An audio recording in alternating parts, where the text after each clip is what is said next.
Всем привет, я в Бергамо, а это означает, что сегодня Лига Чемпионов, Аталанта, Реал Мадрид, топовый матч. Много сегодня будет про футбол, ну и про город чуть-чуть расскажу про себя. И был из Милана на электричке, проезд стоил 6 евро. Welcome to Bergamo. На постсоветском пространстве этот город часто называют Бергамо, но в Италии правильно говорить Бергамо, то есть с ударением на первое. Мне лично все равно. Но вот есть люди, которые меня часто поправляли, когда я говорил Бергамо. И тут нас встречает такая привокзальная площадь. Городок всего на 120 тысяч человек. И при этом сюда приезжает одна из лучших команд в истории футбола, Реал Мадрид. Умеют, могут итальянцы. В дни матча в итальянских городах традиционно много полиции.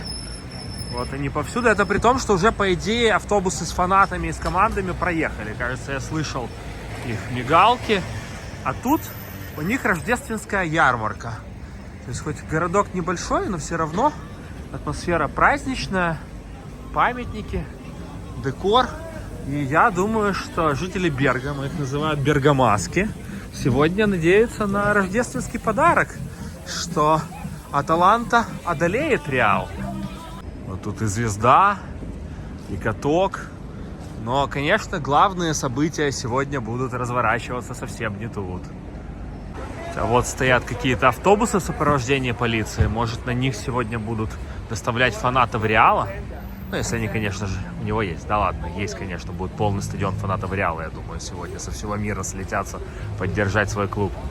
От вокзала до стадиона ходит прямой автобус. Я, конечно, мог бы им воспользоваться, потому что я был в Бергамо уже 52 раза на стадионе. Но специально для вас решил чуть пройтись по городу, показать, рассказать. Более того, я даже когда-то жил в Бергамо. Ну, не супер долго, но больше месяца. Было такое. И вообще, я вам скажу, что когда-то, когда еще с Одессы летали прямые самолеты, Одесса-Бергамо был перелет 15-20 евро. Я даже думал, что, может быть, было бы неплохо купить квартирку в Бергамо, чтобы вот прилетать в Италию. Из Бергамо аэропорт, один из самых мощных в Италии. И вот прямыми рейсами прилетать, и здесь базироваться, отдыхать, путешествовать по Италии. Отсюда до Милана ехать всего 45 минут.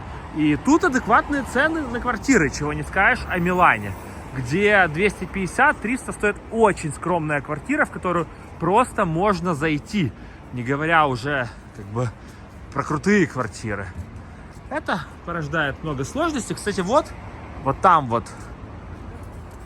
центр Бергамо. А тут в достаточно хорошем месте магазин Аталанты, который сейчас почему-то закрыт. Они, видимо, открыли... Да, давайте проверим. Я думаю, что он закрыт. Да, он закрыт. Раньше это был их единственный магазин. И все происходило тут. Но сейчас они открыли еще магазин на стадионе.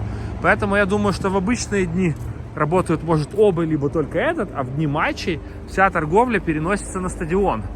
Поэтому в магазин мы зайдем сегодня там. Я был на матче Аталанта-Олимпик, когда Аталанта выиграла у Марселя и попала в финал на тот момент еще Лиги Европы. И вот тут вот было огромное празднование с салютами, такое хаотичное, знаете, все фанаты собрались тут и начали праздновать. Ну и, кстати, это уже не первый раз, когда я буду на матче Аталанта-Реал Мадрид. Я уже в этом году был на таком матче. В Варшаве это был финал Суперкубка УЕФА, потому что Аталанта, она победитель Лиги Европы. И она, как победитель Лиги Европы, встречалась с Реалом в матче за Суперкубок. Тогда они, к сожалению, проиграли 0-2. Но должен вам сказать, что то была абсолютно другая Аталанта. То есть Аталанта начала сезон в небольшом кризисе, связанном с составом. А сейчас Аталанта — это лидер серии А. Они идут на первом месте. И поэтому, если тогда шансы на победу у Аталанты были очень малы, и было неудивительно, что она проиграла, то сегодня Аталанта чуть ли не фаворит. Ну, может, фаворит все-таки Реал, потому что ему нужнее, потому что Реал провалился в Лиге Чемпионов, и они сейчас, по-моему, на 24-м месте в сводной таблице. А вот Аталанта, по-моему, на 5-м. И поэтому сегодня ожидается серьезный бой. Хотя, удивительно, но Реал сегодня намного более мотивирован, и им эта победа намного важнее. Аталанте скорее не в турнирном положении, просто принципиально было бы неплохо выиграть у Реала. А Реалу сегодня проигрыш это равен смерти. Кстати, если Реал не выйдет из общего раунда Лиги Чемпионов, какое это будет, какая сенсация вообще. Ну вот это один из ключевых перекрестков. Бергамо делится на два города, Нижний, вот это, можно сказать, одна из основных площадей и вот главные улицы Нижнего. А вот там вот, жаль, что сейчас темно, но очень красивый верхний старый город. Ну, о нем можно было бы снять отдельное кино, конечно. Сегодня я туда не пойду, там очень атмосферно, но я отправлюсь на стадион. Старый город мы оставим как-нибудь на другой раз. До стадиона идти где-то 2 километра 200 метров, то есть полчаса. До матча сейчас более часа, так что могу себе позволить эту приятную прогулку вместе с вами. Еще раз взгляните на эту красоту. Ну и, конечно, сейчас над городом курсирует вертолет. Перед матчами обычно летает вертолет, чтобы, видимо, контролировать порядок, чтобы там фанаты нигде не подрались. Там, кстати, домик Деда Мороза, я как-то в нем был. Тут вот эти рождественские инсталляции. Ну и в целом в Бергамо хочется снимать все. Даже лето, ну, когда нет вот этой всей новогодней украшения. А сейчас еще, и видите, все украшено. И вот там вот сверху. А тут, ну, эти рыночки, я, кстати, не фанат всех этих рыночков, не знаю. Я не падкий на покупки. Но я знаю, что многие любят, специально ради них прилетают в Европу. Летом я, конечно, был поактивнее, снимал для вас больше. Должен признаться, что я не очень люблю холод. Мне, конечно, нравится Милан, но погода могла бы быть тут и получше. Ну, могла бы быть и похуже, как бы не мне, человеку из Одессы, жаловаться. У нас, в принципе, климат был, наверное, все-таки хуже. Тут зима более мягкая, но все равно, вот когда начинаются вот эти холода, я уже как-то не такой активный, больше хочется посидеть дома. Нет, понятно, я на матчи езжу, я все еще посещаю какое-то невероятное количество матчей, но как-то снимать уже не то настроение. И, ну, вы знаете, когда все серое, вот это вот зимнее, мне кажется, оно не так вкусно выглядит, как когда оно летом, все зеленое, и все люди на большем позитиве. В Италии огромное количество соборов на квадратный метр, и, конечно же, Бергамо не исключение. Я, когда прохожу агентство недвижимости, я начинаю визуализировать, что у меня когда-то будет квартира в Италии, но я смотрю на эти цены, вы видите, да, там 1 миллион, 2 миллиона, ну вот за 370, но она, видимо, пустая где-то в селах. Это Бергамо, чтобы вы понимали, это не Милан, а в Милане вообще цены куда-то там улетают в космос, но, как говорится, надо стремиться, потому что все-таки хочется свою квартирку в Италии. Какой-то острог стабильности, потому что, вы знаете, сейчас наша жизнь настолько нестабильна, так нас как-то кидает туда-сюда, я думаю, не только меня, что хочется чуть больше стабильности. Арендная квартира, я всю жизнь жил в своем, понимаете, да, а тут в Италии как бы я арендую, стоит это все немало, а помимо еще денег, еще что-то вопрос юридический, все эти документы, прописка, не прописка. И вот, например, мне женщина, которая сдает мне квартиру за немалые деньги, прописку сделать не может. Я как вроде как такой зависший турист. А для того, чтобы купить, например, новую машину в Италии, мне нужна прописка. А моя старая, ну, хотелось бы ее поменять. Вот я даже на всякий случай сегодня поехал на электричке, а не на машине, чтобы ее не насиловать.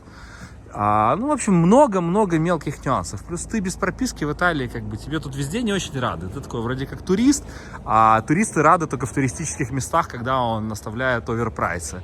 А если ты там медицинскую страховку хочешь получить, или что-то, или права поменять автомобильные, или еще что-то, нет, ты как бы турист, парень, иди отсюда. Вот поэтому много вопросов решилось бы покупкой своей квартиры. Но это очень дорого.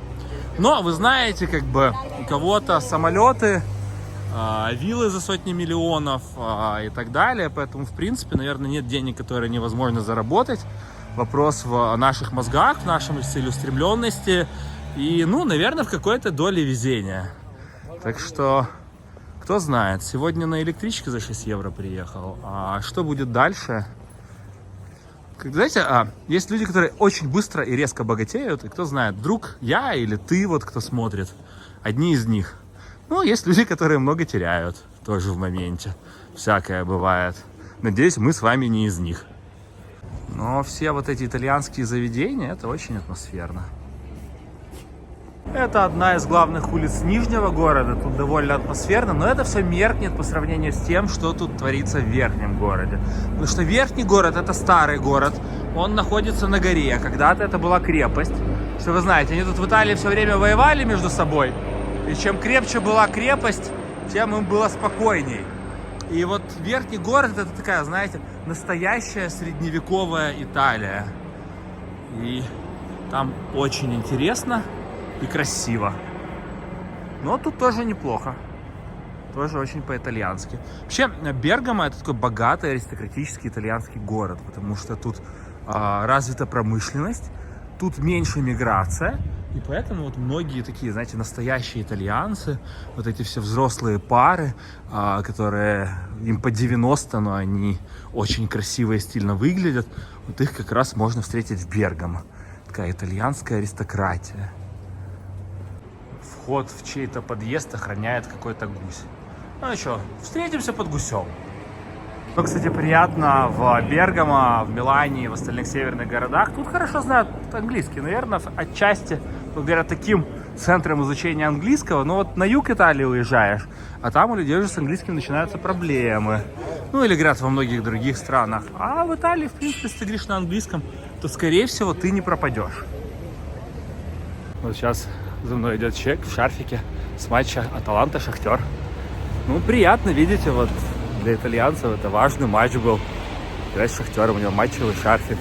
Причем это определенно не самый молодой человек. И матч был Шахтер-Аталанта, он был в Гельзенкирхене. То есть человек в свои годы полетел в Гельзенкирхен, чтобы поддержать свою любимую команду. Для них футбол – это жизнь. А вот уже один из ближайших перекрестков к стадиону. И, конечно же, тут полиция. Я бы мог пойти по более атмосферной улочке поснимать еще для вас, но я думаю, что про Бергамо уже достаточно, так что пойду по более короткому пути.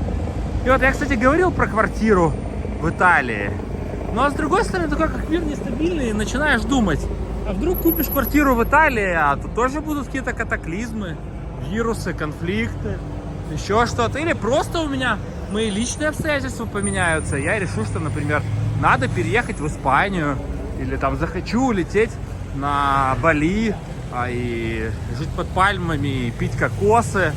Так что не знаешь, понятно, квартира в Италии это никогда не лишнее, никогда не плохо, если денег много. Но если тебе надо иметь одну недвижимость, ну, одну, конечно, лучше иметь. Но в целом вы понимаете, что иногда, может быть, аренда при всех ее минусах, она дает тебе какое-то ощущение свободы.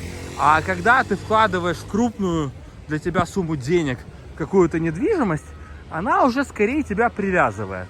Ну, хотя, с другой стороны, всегда можно сдать в аренду. Так что давайте. В этом году, ну, в следующем, в 25-м, надо быстренько разжиться квартирой в Италии. Пожелайте мне удачи. И вам тоже желаю разжиться недвижимостью где-то, где вы хотите. А вот, конечно же, люди перед матчем готовятся в барах. Я уже подобрался к стадиону Аталанты. Это редкая команда в Италии, которая имеет новый стадион. Обычно стадионы принадлежат городу, и они делают все возможное, чтобы команды не смогли уехать с их стадиона, не дать им построить новый, тем самым задержать их на своем. А Аталанте как-то удалось. И они, вот этот муниципальный стадион, я не знаю, собственности Аталанты или города, но они его частично перестроили. То есть по трибуне за сезон где-то. И в итоге у них уже построены все 4 новых трибуны.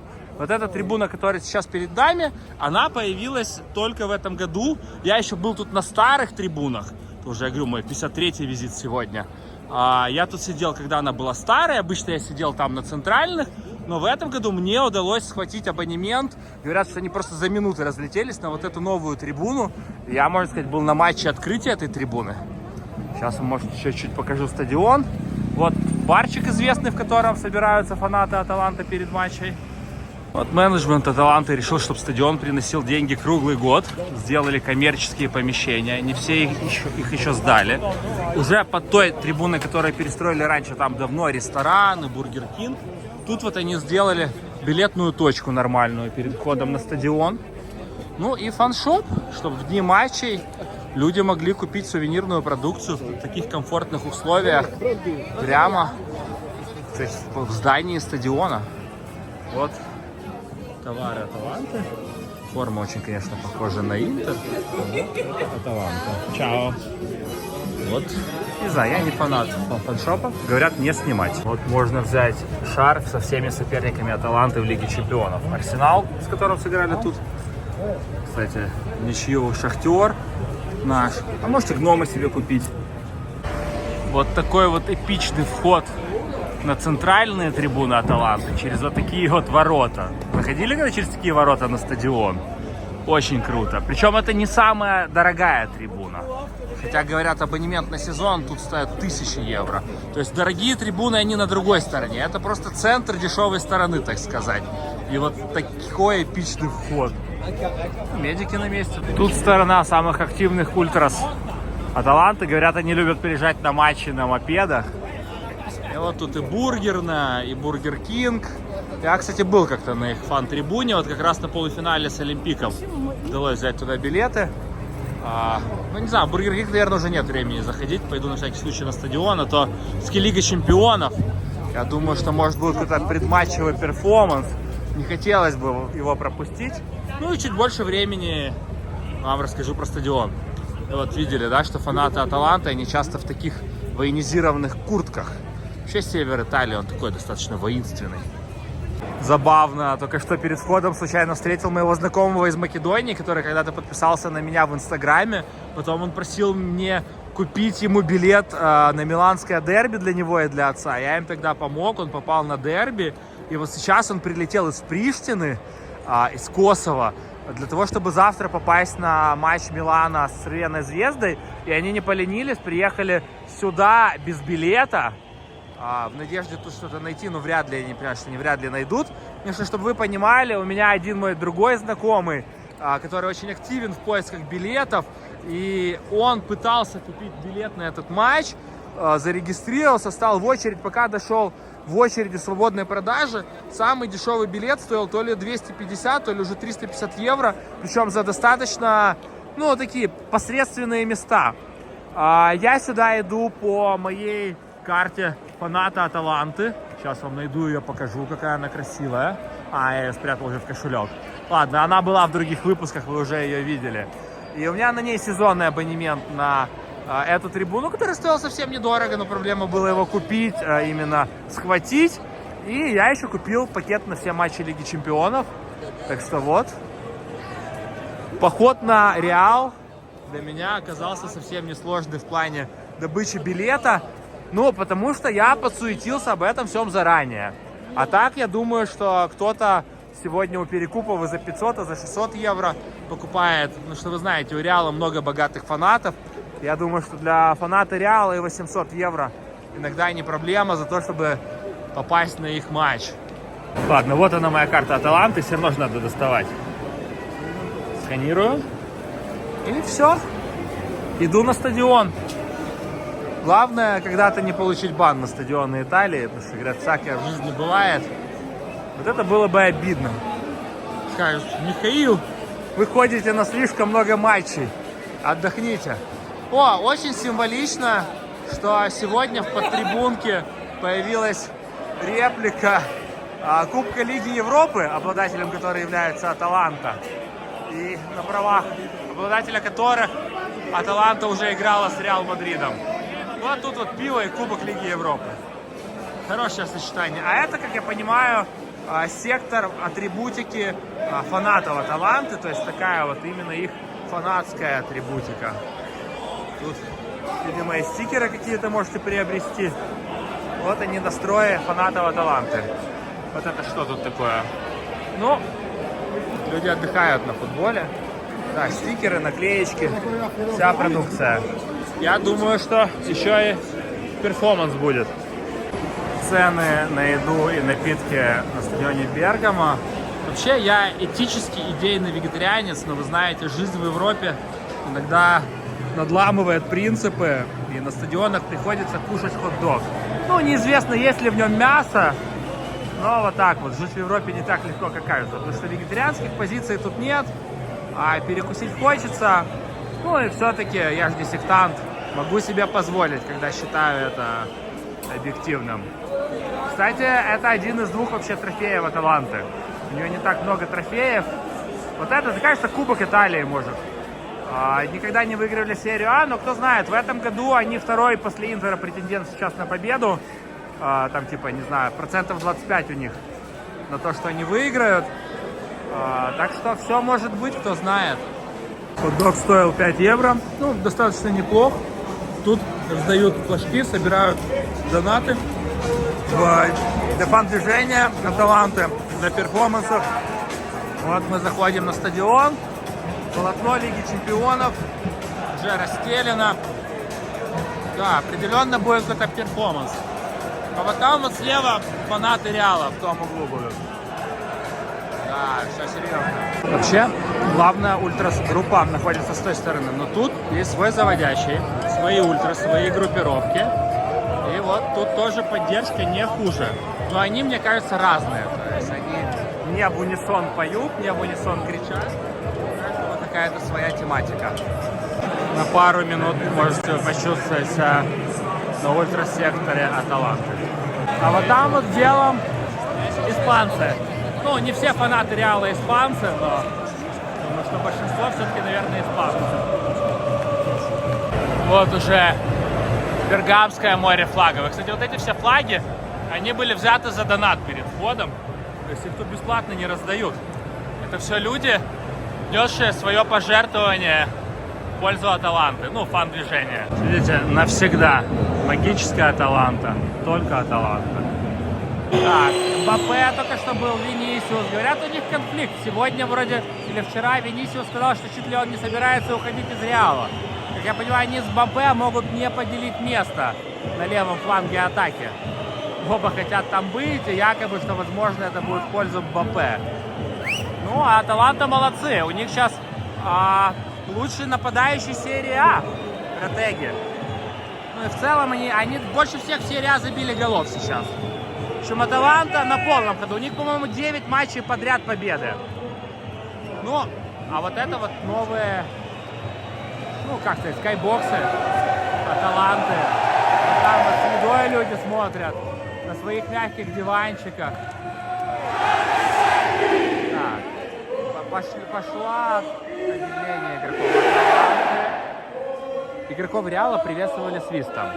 Своих тут выкрикивают всем стадионом, каждое имя. Та трибуна подготовила перформанс. Это, видимо, его основание. И я думаю, что там будет что-то посерьезнее. У нас тут просто махают флагами. Ну как просто махают флагами? Вы чувствуете, да, эту атмосферу? Это количество людей, количество флагов. Конечно, сегодня солдат.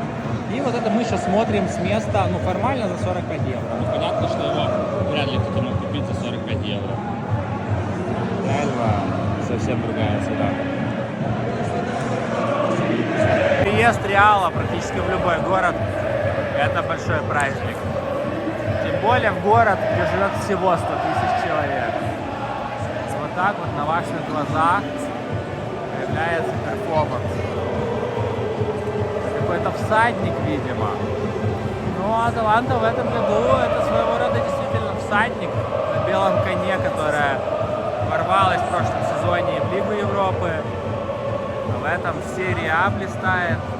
И что-то там какие-то благодарные слова Гасперини, потому что все, конечно же, подчеркивают именно его гениальность и его огромный вклад. И вот этим всадником является, собственно, Гасперини, его лицо. Он управляет этой лошадью. Эти перформансы всегда имеют глубокий смысл. Если еще добавить текст, который там. Да, прозвучал гимн Лиги Чемпионов, который я для вас не снимаю, потому что на него на Ютубе авторские права. И все практически готовы к матчу. И там все горит, сверкает. Что тут действительно горячо, несмотря на то, что это декабрь. Хотя тут не холодно, конструировано, что в принципе температура достаточно комфортная. Если вы не обратили внимания, всадник держит Кубок Лиги Европы.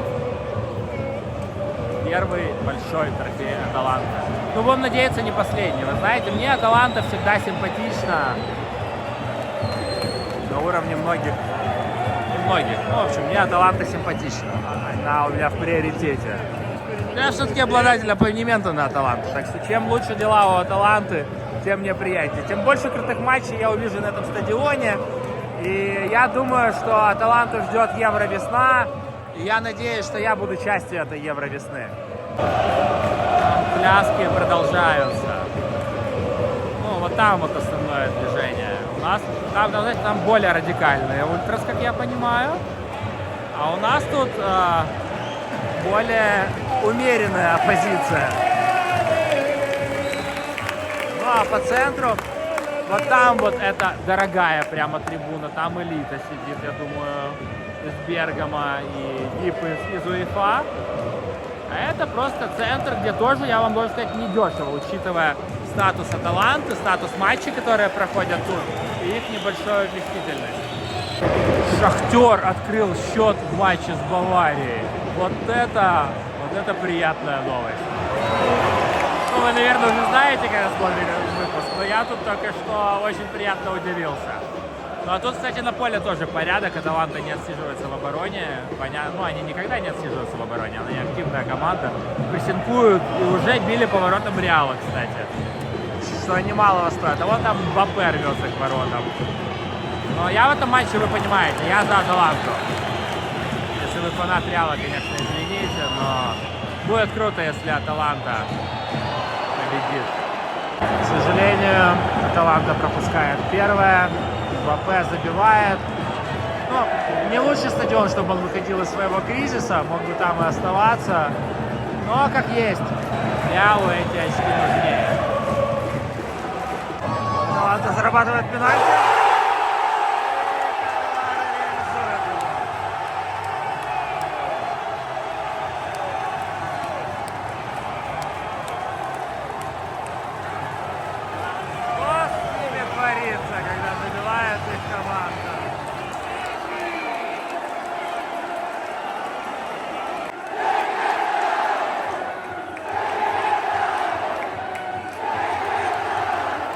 Трансфер до Катавары считался очень неудачным для Милана. Милан его купил за много денег, и он там себя не оправдал. Но зато как же хорошо он заиграл в Аталанте. И говорят, это именно заслуга Гаспарини, который дает игрокам раскрыться. Команды уходят на перерыв при счете 1-1. Ну, я не удивлен, вы знаете. Что Реал — это не тот Реал, о котором говорят. Хотя Лига Чемпионов — это турнир Реала. Не удивлюсь, если при всех вот этих сложностях, при том, что он сейчас где-то там внизу, в итоге он ее выиграет в этом сезоне. Мне, конечно, хотелось бы, чтобы выиграли итальянцы, но это футбол, это Лига Чемпионов, это Реал. Несется второй тайм, и чтобы вы понимали, во втором тайме Аталанта фаворит против Реала при счете 1-1. Вот такие времена. Реал аутсайдер против Аталанты. Вышли на поле фаворитами, но по игре уже теперь все считают, что Аталанта фаворит. Реал забивает второй гол, и судя по тому, как Винисиус пошел к флажку, кажется, это был он. Так, не самый приятный парень. Тот случай, когда ты радуешься, что на поле нету обладателя золотого мяча. Вот это вот все свист парню, который просто хочет играть в футбол. Потому что он типа провоцирует трибуны. Но он просто хочет играть в футбол. И сразу третий подъехал, 1-3. Раз они побежали радоваться угловому флажку за своих фанатов. Ну, вы видите, это Реал. Это Лига Чемпионов. И хоть забил этот раз вроде не Винисиус, а Биллингем, но все равно он самый главный празднователь. А вот и ответ от Аталанты. 2-3. Ну, было понятно, что этот матч будет какой-то такой активный. Забивает Лукман. Гаспарини говорит, что именно во многом благодаря Лукману Кубок Лиги Европы приехал в Бергамо. Что ж, закончили 2-3. Ну, наверное, миллиардный Реал. И итальянский среднебюджетный середняк.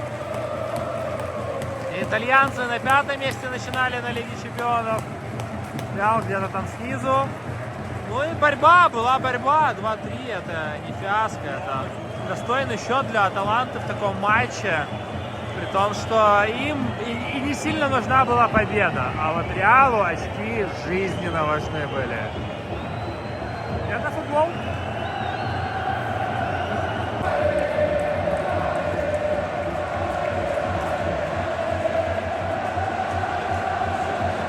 Да, Реал оценивается в 1,36 миллиарда, а Аталанта 447. В общем, даже до 500 не дотягивает. И вот такие тут баталии. Деньги не играют в футбол, хотя они, конечно же, важны. Итальянцы медленно расходятся со стадионов, и вот, чтобы спуститься с самого верха, ты должен стоять большую очередь на лестницу.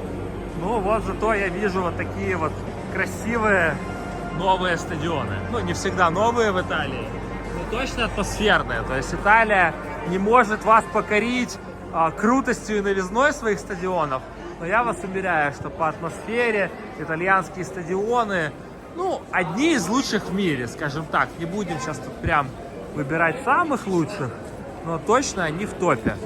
Ну и из топ-5, я думаю, они тоже как бы в топе. Может, самые атмосферные даже.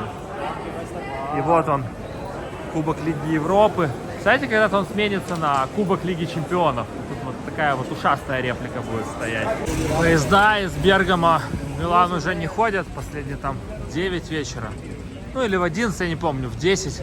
В общем, ну после матча уже невозможно попасть на поезде в Милан.